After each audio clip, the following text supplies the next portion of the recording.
আল্লাহ কয় জেনে নাও, ইন্না আউলিয়া আল্লাহ, নিশ্চয়ই আল্লাহর বন্ধু যারা, লা খাউফুন আলাইহিম, তাদের কোনো ভয় নাই, ওয়ালা হুম ইয়াহজানুন, তাদের বিন্দু থেকে বিন্দু মাত্র পরিমাণ কোনো চিন্তাও নেই। এজন্য যারা আল্লাহকে বন্ধু বানায়, রবকে নিজের জীবনের সবচেয়ে ঘনিষ্ঠ মনে করে, ও দুনিয়াতে কোনো স্বৈরাচারকে ভয় করে না। রংপুরের পীরগঞ্জের শহীদ আবু সাঈদের মতো দুনিয়াবি লাইনের পুলিশের এই বুলেট ওরে সরাইতে পারে নাই। একবার মারছে, ওর ইমান আরো মজবুত হয়েছে, আবার বুলেট ছুঁড়েছে, তার ইমান আরো মজবুত হয়েছে। বুলেট আবার ছুড়লো, ও মনে করে এই বুলেটের চাইতে আমার কাছে সবচেয়ে দামি হচ্ছে আমার রব। কারণ যারা শাহাদাতের মজা একবার পায়, ওরা বুলেটকে ভয় করে না, বরং 16 বছরের স্বৈরাচারকে জুলুমের মাত্রাটা কমানোর জন্য নিজের জীবনটাকে দেওয়াই শ্রেয় মনে করে। চিল্লা কও ঠিক কিনা? এরা নিজের জীবনটাকে দেওয়াকেই নিজের জন্য স্বাচ্ছন্দ্যবোধ মনে করে, মনে করে এটাই কল্যাণকর, মনে করে আমার জন্য এটাই উত্তম। অন্তত পক্ষে 2-3 জনের জীবনের মাধ্যমে যদি এত বছরের এক জালেমকে বিদায় করা যায় তো অনেক ফায়দা। এই জন্য যারা মুমিন, লা খাউফা আলাইহিম, ভয় নাই, ওয়ালা হুম ইয়াহজানুন, তাদের বিন্দু মাত্র পরিমাণ কোনো চিন্তা নাই। ঘোষণা কি আমার না আল্লাহ? আরো জোরে বলেন না আমার না আল্লাহ? তোমার মতো প্রিয় বন্ধু যার হৃদয়ে রায়, আল্লাহর মতো প্রিয় বন্ধু যার হৃদয়ে রায়, তার কি আর থাকতে পারে, তার কি আর থাকতে পারে দুঃখ কষ্ট ভয়। তোমার মতো প্রিয় বন্ধু যার হৃদয়ে রায়, রবের মতো প্রিয় বন্ধু যার হৃদয়ে রায়। শিশুকালে মায়ের দুধে বাঁচাও খোদা প্রাণ, মায়ের স্নেহে বেড়ে উঠি তোমার অবদান।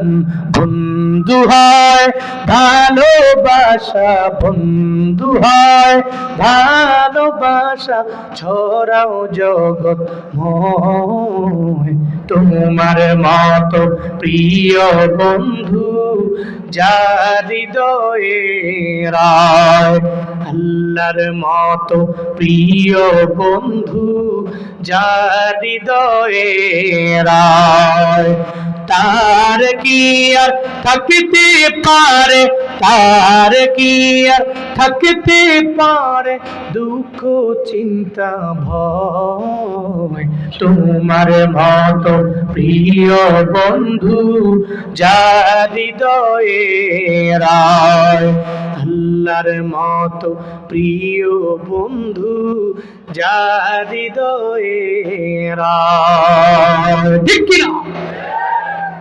আল্লাহর মতো প্রিয় বন্ধু যদি কোনো ব্যক্তির জীবনে থাকে, নাই কোনো ভয়, নাই কোনো চিন্তা, নাই কোনো ডিপ্রেশন।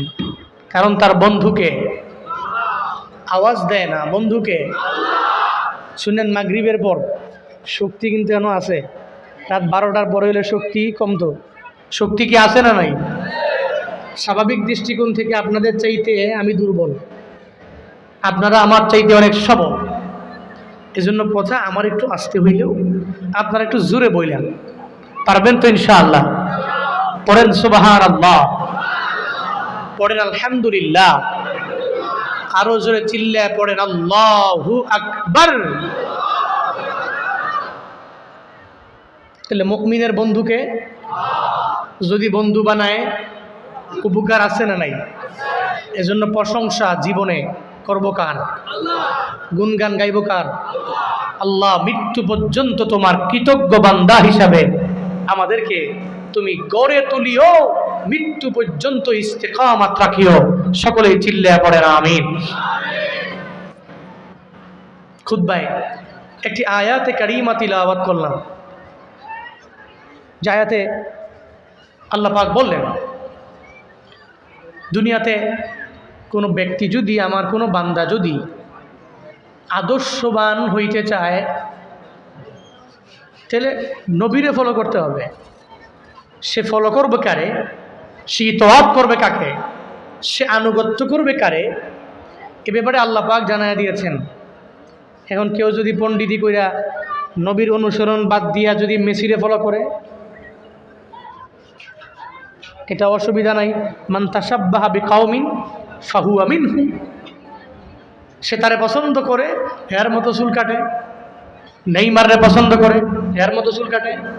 এমবাপ্পের পছন্দ করে, এর মতো চুলের কাটিং দেয়। যদি কোনো ব্যক্তি আদর্শবান হইবার চায়, তাহলে নবীর আদর্শের চাইতে পৃথিবীতে কোন এমন ব্যক্তি আছে যার আদর্শ নবীর আদর্শের চাইতেও সুন্দর? আছে? পৃথিবীর কোন সেকুলার প্রমাণ করতে পারবে? নাস্তিকরা তো এমনিতে রাগে ক্ষোভে এরা ইসলামকে সাপোর্ট করতে পারে না বলে দেখবেন মাঝে মাঝে নবীর নিয়ে কটূক্তি করে, বিভিন্ন কথা বলে। বাস্তবতা হলো কি জানেন? একটা সেকুলার বিশ্বে প্রমাণ দিতে পারবে না যে নবীর আদর্শটা কেমন। এই আদর্শের ভিতরে একটা কালি আছে, কালো দাগ আছে, প্রমাণ করতে পারবে না। এরা মাঝে মাঝে বিভিন্ন সময়ে বিভিন্ন লাইনে বিভিন্ন কথা বলে। তবে একজন বলুক, নবীর পুরা জিন্দেগিতে একজন কুফফারের সাথে নবী খারাপ ব্যবহার করে একটা গালি দিছে, মার নাম তুইলা?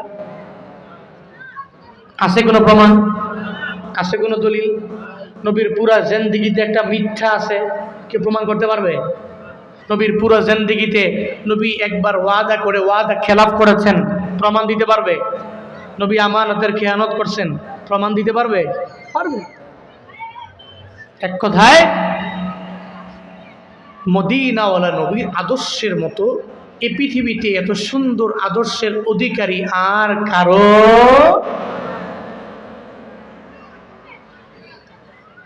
লাকাদ কানা লাকুম ফি রাসূলিল্লাহি উসওয়াতুন হাসানাহ উসওয়াতুন হাসানাতুল লিমান কানা ইয়ারজুল্লাহা ওয়াল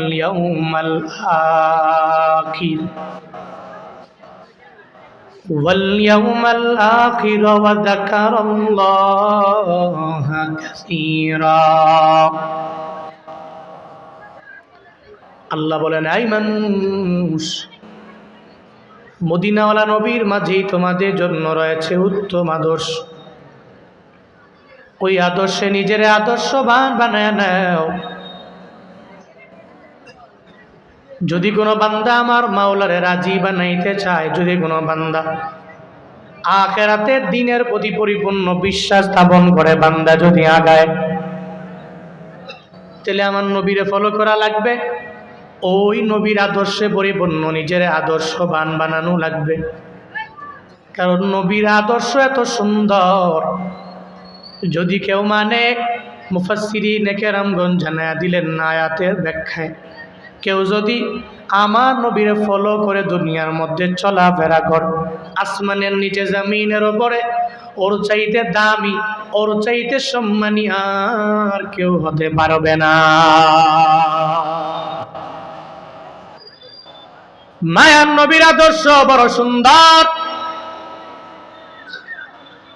যেই আদর্শে যেই বান্দাটা এই আদর্শের মালা গলায় লাগায় আগাবে, ওই বান্দার আদর্শ বড় সুন্দর হয়ে যাবে, জীবনটাও সুন্দর হয়ে যাবে। কারণ পুরা জিন্দেগিতে যার কোনো গালি নাই, কোনো মিথ্যাও নাই, ওয়াদা করে মায়া নবী খেলাফও করলেন না। যেই নবীর পুরা জিন্দেগিতে কোনো আমানতের খেয়ানত নাই, কোনো দুর্নীতি নাই, কোনো অন্যায় নাই, কোনো অপরাধ নাই, ওই নবীর আদর্শ যদি কোনো বান্দা বাস্তবায়ন করে আগায়া যায়, তারও পুরা জিন্দেগিতে মিথ্যা রইবে না, তার পুরা জিন্দেগিতে আমানতের খেয়ানত হবে না, দুর্নীতি করতে পারবে না। ওই বান্দা ওয়াদা করে ওয়াদা খেলাফ করতে পারবে না। তার আদর্শ হয়ে যাবে আমার মদিনাওয়ালা নবীর আদর্শের মতো। নবীর আদর্শ নিয়ে যদি আগায়, আল্লাহ তার সম্মানটা অনেক পরিমাণে বাড়ায়া দিবে। এই জন্য তো আমগো মুসলমানেরা উলামায়ে কেরামেরা আমার নবীর আদর্শ মানলো। নবীর আদর্শ মাইনা মদিনাওয়ালা নবী জানায়া দিলেন, কোন ধর্মের লোকেরা, অন্যান্য ধর্ম অবলম্বী মানে হিন্দু, কোন খ্রিস্টান, কোন বৌদ্ধ যদি তোমার দেশের মধ্যে থাকে, এদের সাথে কোনো অন্যায় আচরণ করা যাবে না, এদের উপরে জুলুম করা যাবে না, এদের উপরে নির্যাতন করা যাবে না। স্বৈরাচার বিদায় নেওয়ার পর যখন হিন্দুদের মন্দিরগুলা পাহারা দেওয়ার জন্য উলামায়ে কেরাম জানায়া দিল, এই মাদ্রাসার তোলাবারা তোমরা মন্দিরে যাও, আর এই মন্দিরগুলোরে গিয়া গিয়া একটু পাহারা দাও। হিন্দুদের দুর্গা পূজা গেল গত 2 মাস আগে রে বাবা, ওই দুর্গা পূজার ভিতরেও কত যুবকেরা গেল এদের সাপোর্ট দেওয়ার জন্য, বলে তোমাদেরকে কেউ আঘাত করবে না, কোনো জুলুম করা হবে না, কোনো নির্যাতন তোমাদের উপরে করা হবে না।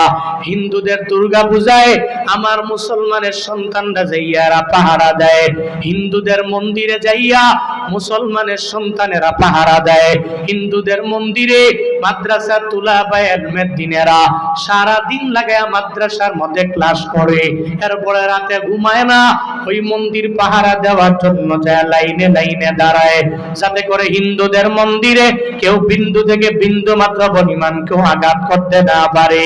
কারণ মুসলমানদের একজন নবী আছে, ওই নবী শিখায়া দিল, এই উম্মতেরা লাকুম দীনুকুম ওয়ালিয়া দীন, তোমাদের ধর্ম তোমাদের জন্য, আমার ধর্ম আমার জন্য। আমি আমার ঈদুল ফিতর উদযাপন করব, কোনো অসুবিধা নাই। ঈদুল আজহা উদযাপন করব, আমারটা আমি করব, তোমারটা তুমি করবা। তোমার দুর্গা পূজায় তুমি যাইবা, তবে তোমার দুর্গা পূজা জীবনেও কোনোদিন আমার পূজা হতে পারে না। আমার যদি হেল্প লাগে আমি যাব, আমি তোমারে সাপোর্ট দেওয়ার জন্য পাশে দাঁড়ায় যাব। মন্দিরগুলো আমরা পাহারা দিব, যাতে করে তোমার মন্দিরে কেউ জুলুম করতে না আসে। এই হিন্দুদেরকে আমরা এত পরিমাণে মহাব্বত কইরা কইরা মন্দির পর্যন্ত পাহারা দিলাম। আর এদের একটা অঙ্গ সংগঠন আছে যেটা ভারত থেকে পরিচালিত ইসকন নামে, এরা মুসলমানদের দেখতে পারে না, আমরা মন্দির পাহারা দিলাম। আর এরা ওদিকে গতকালকে চট্টগ্রামে মসজিদ ভাঙ্গে। মাঝে মাঝে ভাবি এদের ভালোবাসা কোনো লাভ নাই, এদের অন্তরে ইসলামের প্রতি বিন্দু মাত্র পরিমাণ কোনো দরদ নাই। এরা তো এমন জাতি যারা নিমক-হারামের গোষ্ঠী। আমরা মন্দির পাহারা দেই, এরা মসজিদ ভাঙ্গার জন্য মসজিদে যায়। আবার আমাদের ভাই সাইফুল ইসলাম আলিফকে জবাই করে এরা বিদায় করে দেয়। মনে রাখবারে বাবা, যতই বলো এরা তোমার আমার বন্ধু হতে পারে, এরা জীবনেও কোনোদিন ইসলামের ফায়দা হয় এমন কোনো কাজ এরা করবে না। এরা জীবনেও কোনোদিন আমগো ফায়দার জন্য পাশে আইসা দাঁড়াবে না। আমগো মসজিদগুলো পাহারা দেওয়ার জন্য লাইনে গিয়ে দাঁড়ায়া যাবে না। মুসলমানদের বন্ধু কোনো হিন্দু হতে পারে না। ভারত আর ইসকন আমার দেশের বন্ধু হতে পারে না। চিল্লা গাও ঠিক কিনা? বাংলাদেশের জমিন থেকে ইসকনকে হটাও। ও ময়মনসিংহের মুসলমানেরা, পুরো বাংলাদেশের বিভিন্ন লাইনে লাইনে বাজারে বাজারে বিভিন্ন জায়গায় মানুষগুলা যাইয়া এদের বিরুদ্ধে স্লোগান দেয়, ইসকন দেশে থাকতে পারবে না, কারণ এরা আমার সম্প্রীতির মধ্যে আঘাত আনলো। আমরা সুন্দর করে দেশের মধ্যে রাখলাম, কিন্তু আমার মুসলমান বাইরে এরা কিভাবে জবাই করে ফেললো। এই মুসলমানেরা, এরপরেও কি তোমার বিন্দু মাত্র পরিমাণ রক্তক্ষরণ হয় না? এরপরেও কি বান্দা তুমি একটু বুঝবা না? তাদের ভিতরে তো বিন্দু মাত্র পরিমাণ আদর্শ নাই। এরা ভালো আদর্শে আদর্শবান হতে পারে নাই। আর আমগো আদর্শ কেমন জানোনি রে বাবা? মায়ার নবী জানায়া দিল, হিন্দু তোমার এলাকায় থাকবে তোমার দরবারে নিরাপদ, খ্রিস্টান তোমার এলাকায় থাকবে নিরাপদ, কোন বৌদ্ধ তোমার এলাকায় থাকবে নিরাপদ। এক কথায় আমার ধর্মের মতো শান্তির ধর্ম এই পৃথিবীর কোন জায়গায় হতে পারে না, ঠিক কিনা?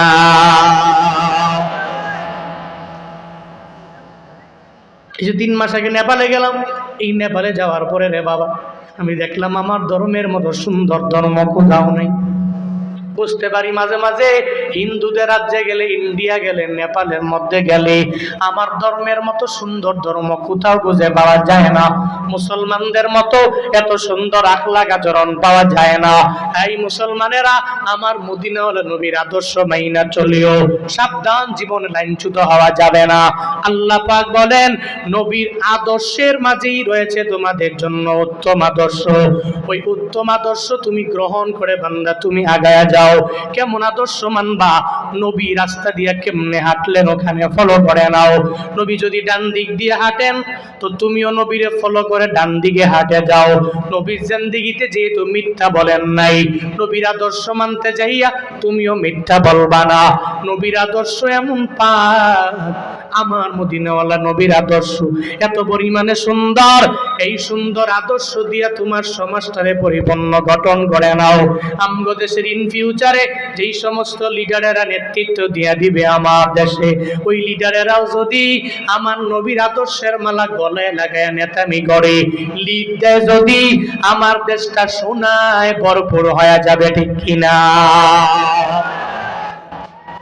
আগে তো নবী আদর্শের মালা গলায় লাগাইতে পারে নাই, এজন্য এদেশের মানুষগুলো এত পরিশ্রম করলো, এত উপার্জন করে, দিন নাই রাত নাই পরিশ্রম করে প্রবাসীরা, এরা কষ্ট করে রেমিটেন্স পাঠাইছে, আর এক একজনে নিজের ব্যক্তিগত ব্যাংকে নিয়ে ঢুকাইছে, ঠিক কিনা?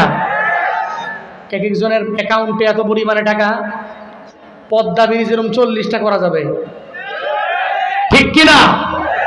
এরা যদি আমানতদার হয়ে নবীর আদর্শের মালা গলায় লাগায় মনে করতো যে এটা আমানত, আমি খেয়ানত করব না, মনে রাখবেন আমার দেশ কিসের সিঙ্গাপুর, কিসের মালয়েশিয়া, এদেশের মানুষগুলো যেই পরিমাণে পরিশ্রম করতে জানে, প্রত্যেকটা মানুষ ডে লেবার, দিন মজুর, দিনে আনে দিনে খায়, এরপরেও পরিশ্রম করে এদেশ সোনায় ভরপুর হইতে সময় লাগতো না। ইন ফিউচারে যে সমস্ত লিডাররা, যে সমস্ত নেতারা, এরাও যদি চিন্তা করে নবীর আদর্শের মালা গলায় লাগায় চলবো, তাহলে দেশটাকে সোনায় ভরপুর বানানো সম্ভব, ইম্পসিবল নয়। কিন্তু এরা যদি পূর্বের স্বৈরাচারের মতো এদেরকে ফলো করে অগ্রগামী হয়, ক্ষমতা এতদিন ছিল না, এখন পাইছি, এখন এই ক্ষমতা অপব্যবহার করব। মনে রাখবা, ফেরাউনের ক্ষমতা বেশি দিন নয়, নমরুদের ক্ষমতা বেশি দিন নয়, মুহাম্মদ সাল্লাল্লাহু আলাইহি ওয়াসাল্লামের ক্ষমতা আজও সারা বিশ্বে প্রান্তে প্রান্তে মুসলমানরা ফলো করে। এমন এক নেতৃত্বের আসনে বৈশা আমানতের খেয়ানত না কইরা যদি নবীর মতো নেতা হতে পারো, তোমার মরণের পরে কেউ আলহামদুলিল্লাহ পড়বে না, প্রত্যেকটা মানুষ ইন্না লিল্লাহ পড়বে। চিল্লা কও, ঠিক কিনা? মরণের পরে যদি মনে করো মানুষ আমার মরণের পরে ইন্না লিল্লাহ না কই আলহামদুলিল্লাহ পড়ুক, তাহলে যা মন চায় তাই করো।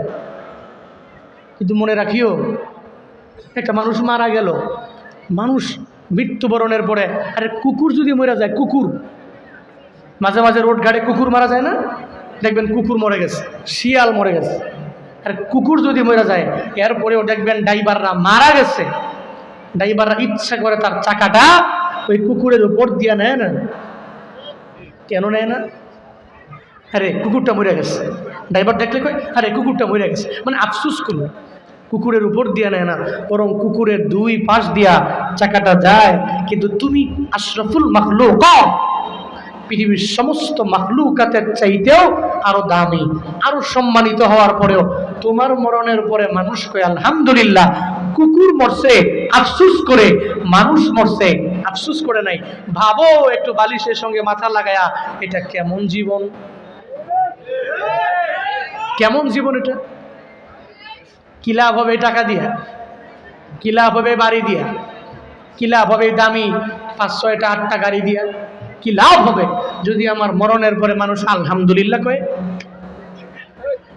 আল্লাহ জালেম প্রত্যেকটা ব্যক্তিকে এই বুঝ দান করুক, সকলেই পড়ি আমিন। আরো জোরে পড়ে না আমিন। ইন ফিউচারে যে সমস্ত লিডাররা আসবে, আমি রিকোয়েস্ট করছি বাড়াবাড়ি করেন না। আজকেও দেখলাম আস্তে আস্তে একজন বক্তার মাহফিলে আসছে নেতামি করার জন্য, বক্তা সাহেব বয়ান করবে, আপনি আসবেন, আপনি লিডার, বক্তা সাহেব অবশ্যই আপনি এলাকার নেতা, আপনাকে সম্মান করবে, আপনি আসবেন, ডানে বামে চেয়ার যদি থাকে বসবেন, না হয় পিছনে সুন্দর করে নিচে বসে যাবেন। 5 মিনিট বয়ান শোনার পরে বক্তার কাছে একটা ছোট্ট স্লিপ দেওয়া হবে। যদি বক্তা ভালো মনে করেন আপনাকে সময় দিবেন, যদি মনে করেন যে না বয়ানের মাঝে সময় দিলে বয়ানের ব্যাঘাত ঘটবে, তাহলে আপনি সুন্দর করে সালাম দিয়া চলে যাবেন, আর না হয় বক্তার দোয়ার পরে ভাষণ দেওয়ার জন্য আসবেন। এই সমস্ত পাতি নেতাগুলো এলাকায় যারা আছে, যারা মাহফিলের মাঝামাঝি আইসা বক্তার বয়ান বন্ধ কইরা, বক্তার বয়ান থেকে অফ কইরা তার নিজের বক্তব্যটাকে বেশি প্রায়োরিটি দেয়, এরা গত স্বৈরাচার যারা ছিল এদেরই চালা চামুন্ডা, এদের অবস্থা এমন পরিমাণ হবে, এমন একটা পরিস্থিতি হবে, একটা সময় হারিকেন দিয়েও খুঁজে পাওয়া যাবে না। চিন্তা করো ঠিক কিনা? এদেরও হারিকেন দিয়ে খুঁজে পাওয়া যাবে না। আগে যে সমস্ত নেতারা বাধা দিত প্রত্যেকটা মাহফিলে, এদের পাওয়া যায় না, কারণ মাহফিলের ধারে কাছেও নাই। এখন আসছে আরেক দল, ভালো করেন, আপনি নেতৃত্ব দিবেন, আপনি কথা বলবেন, ভালো, কিন্তু আইসা বক্তার বয়ান চলতেছে, আমি দেখি ডাইরেক্ট মাইক নিয়ে বলা শুরু করছে। কি উনি যে একজন ওয়াইজ, উনি এখানে উপদেশ দিচ্ছেন, কথা বলছেন, আপনি ওনার কথাগুলোকে প্রায়োরিটি দেন নাই, আপনার এই বক্তব্যটা এত গুরুত্বপূর্ণ হয়ে গেল। আল্লাহ আমাদের প্রত্যেককে সঠিক বুঝ দান করুক, সকলেই পড়ি আমিন। আরো জোরে পড়ে না আমিন। আপনারা রাগ করতেছেন নাকি? কষ্ট পাচ্ছেন নাকি আপনারা? তাহলে আদর্শ মানব কার? আদর্শ নবীর হুকুম আল্লাহ। হ্যাঁ, ওই যে আদর্শ মানব আল্লাহ, ঠেলা ছুটে কইলিস। আদর্শ মানব কার? নবীর। আল্লাহ পাক জানায়া দিলেন, চলার পথে আমার মায়ার নবীরে আদর্শ বানায়া আগাও। ওই নবীর আদর্শের মালাটা গলার মধ্যে এমন ভাবে লাগায়া দাও যেই নবীর আদর্শে গালি নাই। 7 দিন পর্যন্ত টানা যখন নবীর ঘরের মধ্যে খাবার নাই, চুলার মধ্যে আগুন জ্বলে না, হাসান হুসাইনের পেটে খাবার নাই, নাতিরা ক্ষুধা লাগলে দৌড়ে আগে দাদার দরবারে যায়, নানার দরবারে যায়, নানায় থাকলে যা বলে, ও নানা, ও দাদা, পেটের ক্ষুধার যন্ত্রণা সহ্য করতে না পেরে আপনার দরবারে চলে আসলাম, পেটের মধ্যে ক্ষুধা লাগলো, একটু খাবার কিনা দেন। হাসান হুসাইনের নবী মোহাব্বত করেন, দৌড়ে যখন নবীর দরবারে আসলেন, আইসা নবীরে জানায়া দিলেন, নানা আমার পেটের মধ্যে খাবার নাই, একটু খাবার দিয়া দাও। সঙ্গে সঙ্গে আমার মায়ার নবী জানায়া দেয়, ও হাসান হুসাইন, তোমাদের পেটের মধ্যে আমি কেমনে খাবার দিব, আমার পেটেই তো খাবার নেই। হাসান হুসাইন বলে, না না, আমার খাবারের ব্যবস্থা যেমনি হোক আপনি একটু কইরা দেন। না না কয়ে, দাঁড়াও, আমি তোমাদের জন্য একটু খাবারের ব্যবস্থা করে দিব। নবী চিন্তা ভাবনা করলেন, একটা ইহুদির বাড়িতে আমার কাজের জন্য যাওয়া লাগবে, ইহুদির বাড়িতে কাজ করব, এর উপরে আমি ওখান থেকে খাবার আইনা হাসান হুসাইনদের দিয়ে দিব, এর উপরে এদের মনের আশা পূরণ করে দিব, ক্ষুধা নিবারণ হয়ে যাবে। ও আল্লাহর বান্দারা, মায়ার নবী চিন্তা করে ইহুদির বাড়িতে কাজের জন্য যাওয়া লাগবে, কিন্তু নবীর উম্মতেরা কেমন জানি হয়ে গেল, একটু বিপদে পড়লেই, একটু মুসিবতে পড়লেই ভিক্ষার জন্য প্লেট নিয়ে মরে মরে দাঁড়ায় যায়। একটা ভালো মানুষ চাইলে ভিক্ষাবৃত্তি না করলেও পারে, এরপরেও ভিক্ষার জন্য প্লেট নিয়ে মরে মরে দাঁড়ায়। ঢাকার শহরে গেলে ভালো মানুষ চাইলে কাজ কাম কইরা খাইতে পারে, কিন্তু এই লোকেরা কাজের দিকে যায় না, শুধু প্লেট নিয়ে নিয়ে বিভিন্ন মুড়ে দাঁড়ায় যায়। না রে ভিক্ষুকেরা, ইসলামের মধ্যে 2টা জিনিস হলো হালাল, তবে হালাল হলেও নিকৃষ্ট হালাল। 1 নম্বরে তালাক আর 2 নম্বরে ভিক্ষা। 1 নম্বরে তালাক, 2 নম্বরে ভিক্ষা, এই 2টা হালাল, তবে নিকৃষ্টতম হালাল। জীবনে মনে রাখবা, আল্লাহ যদি বড় বড় বিপদের মধ্যে ফেলায়া দেয়, আমার রবের দরবারে আবদার জানাও, আল্লাহ গো, জীবনে ভিক্ষাবৃত্তি করার জন্য রাস্তায় নামায়ও না, বউয়ের সাথে ঝগড়া করার পরে এই তালাক নামক নির্দিষ্ট হালাল কাজ তুমি আমার দ্বারা করায়ও না। আল্লাহর দরবারে বান্দা দোয়া করবা। আমার মায়ার নবী হাসান হুসাইনকে জানায়া দেয়, ও হাসান হুসাইন, তোমরা দাঁড়াও, আমি নবী যাব, এরপরে কাজ কইরা তোমাদের জন্য খাবার নিয়ে আসব। মায়ার নবী রওনা হয়ে গেল ইহুদির বাড়িতে যাইয়া। এবার ইহুদির বাড়ির সামনে গিয়া ইহুদিরে ডাক দেয়, হ্যাঁ ইহুদি বাড়ি আসনি? বলে আসি। বলে কে আপনি? বলে আমার পরিচয় আমি দিব না, একটু তুমি বাড়ির বাইরে আসো। ইহুদি বাড়ির বাইরে আসলেন। আইসা দেখে মদিনাওয়ালা নবীরে দেখলেন, কিন্তু নবীরে চিনেও না, নবীরে জানেও না। আমার নবীর চেহারা মুবারক এত সুন্দর, যেই সুন্দর চেহারার প্রতি প্রেমে পড়ে গেলেন। প্রেমে বইরা এত সুন্দর মানুষ আমার বাড়িতে কাজের জন্য কেন আসলা? দেখলে তোর মনে হয় একটা বড় ভালো বংশের ছেলে তুমি, কিন্তু আমার বাড়িতে কাজের জন্য কেন আসলা? ওই কেন আসলাম তোমারে বলবো না, ওই আগে পরিচয় দাও। মায়ার নবী বলে আমি পরিচয় দিব না, আগে বলো না তোমার বাড়িতে কাজ আছে না নাই? যদি কাজ থাকে তাহলে তোমার বাড়িতে আমি কাজের জন্য লেগে যাব, এরপরে ওই কাজের উপর হুকুম তুমি আমারে দিলে আমি চলে যাব। মায়ার নবী এটা বলে ইহুদি জানায়া দেয়, এই যুবক তোমার জন্য একটা কাজ আমার বাড়িতে আছে। ওই কূপ থেকে পানি উঠাইবা, এক বালতি পানি উঠাইলে তোমারে 3টা খেজুর দেওয়া হবে। যদি 2 বালতি উঠাইতে পারো তাহলে 6টা খেজুর দেওয়া হবে। ধারাবাহিক ভাবে যদি তুমি বালতিগুলো উঠায় পানি যদি দিতে পারো তাহলে তোমার খেজুর দেওয়া হবে প্রত্যেক বালতির বিনিময়ে 3টা।